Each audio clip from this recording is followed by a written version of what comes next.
Okay, so before we talk about what a constitution is, let's first explain why we need one. Let's start by looking at the fundamental things we all need as human beings.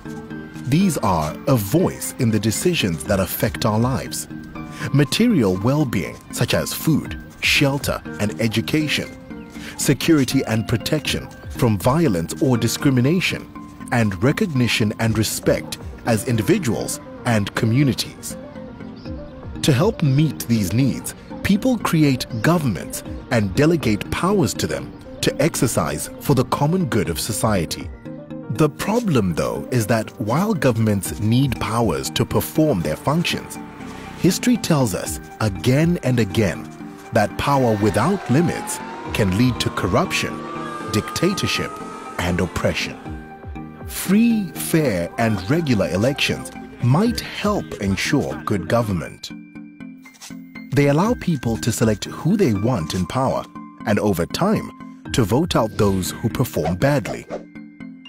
But we also need some basic rules to control how that power is used, so that those who win elections still have to respect your rights and promote your interests, rather than using power for their own benefit.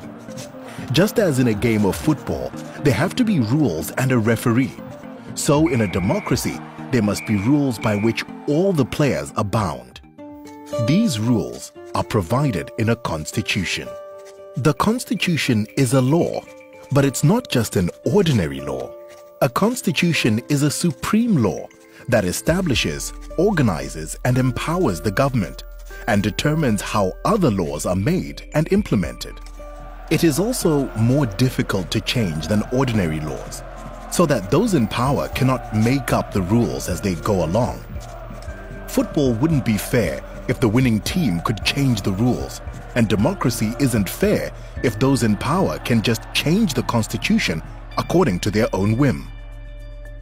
The constitution harnesses the energy and power of the state, ensuring that the people control the reins.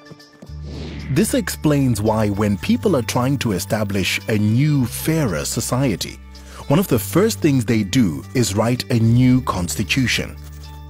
This is what Norway did in 1814, India in 1950, South Africa in 1996, and Colombia in 1991.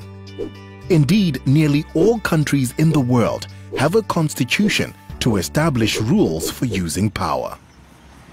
On the other hand, we've seen that when a democratic government is illegally overthrown, one of the first things the coup leaders do is set their sights on destroying the constitution. They don't want any inconvenient limits on their ability to rule by force.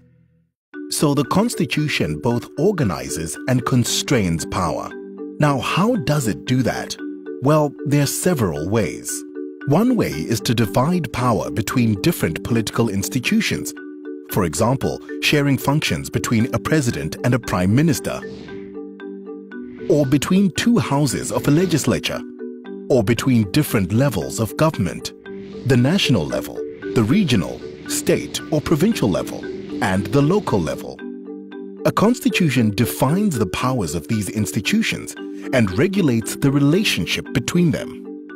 It also ensures that power is rotated.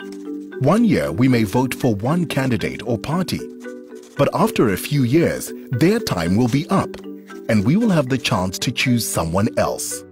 This means that no one person, party, or institution can accumulate too much power or stay in power too long. It is important to maintain a strict separation between the political institutions on the one hand, such as the elected parliament and government, and on the other hand, the permanent neutral institutions of the state, such as the courts, the military, the police, and the civil service. Constitutions also constrain power by saying what governments must and must not do.